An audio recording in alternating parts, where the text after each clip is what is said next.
అందరికీ నమస్తే. అందరూ బాగున్నారా? తెల్ల గోంగూర గుడ్డు కూర అయితే చేసిన అనమాట. తెల్ల గోంగూర ఏడంగా దొరికిన తల్లి నీకు ఇప్పుడైతే అనకూరబ్బా. మొన్న గప్పుడు నెల క్రితం ఊరికి పోయినప్పుడు మా బాబాయ్ వాళ్ళ తోటలా తెల్ల గోంగూర వీక్కొచ్చిన అనమాట. ఇంకా అదైతే ఓ డబ్బాలో నానబెట్టి చెట్లు పెడితే ఇట్లా గోంగూరనైతే పిడికడంత వెళ్ళింది ఈరోజు. అందుకని చెప్పేసి తెల్ల గోంగూరతోటి కొంచెము గుడ్లు వేసేసి కర్రీ చేద్దామని చేస్తున్నా ఇక్కడ.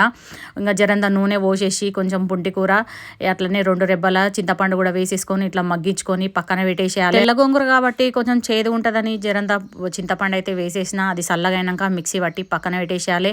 ఇంకా 4 గుడ్లు అయితే ఉడకబెట్టినా కదా, అది నూనె పోసేసి ఇట్లా ఫ్రై చేసుకోవాలి. జరంతా ఉప్పు పసుపు వేసేసుకొని ఇంక ఉల్లిగడ్డలు అయితే దండి వేసుకోవాలబ్బా. ఇంట్లో ఈ కూరలను అయితే ఉల్లిగడ్డ మస్తు వేసుకుంటేనే మంచి కమ్మగా ఉంటుంది అన్నట్టు. ఇంకా పచ్చిమిర్చి కూడా 4 వేసేసుకొని జరంతా పసుపు అల్లం ఎల్లిగడ్డ అన్నీ వేసుకొని ఉల్లిగడ్డలు ఎర్రగా అయిందాక ఫ్రై చేసుకోవాలి. మీకు గోంగూరలో ఏ వెరైటీ అంటే ఇష్టమో నాకు కామెంట్ బాక్స్లో కామెంట్ చేయరబ్బా.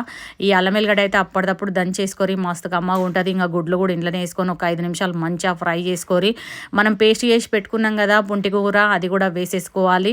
అది కూడా వేసుకొని మళ్ళీ ఒక 5 నిమిషాలు మగ్గించుకోవాలి. జరంతా కరివేపాకు అయితే మంచిగా వేసుకోరబ్బా. అప్పటిదప్పుడు చెట్లకు తెంపైతే వేస్తా నేను. మా కూరలు అయితే కమ్మగా ఉంటాయి అందుకని చెప్పేసి.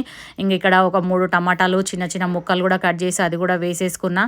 కారము ఉప్పు గరం మసాలా ధనియాల పొడి అన్నీ ఇక్కడనే వేసేసుకొని garam masala powder 1/2 teaspoon వేసుకోరబ్బా. మరీ ఎక్కువ వేసుకోకూరి.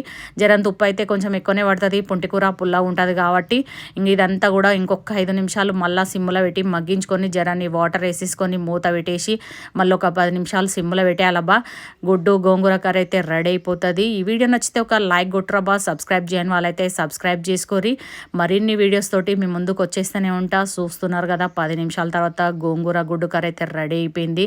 Thanks for watching. బాయ్.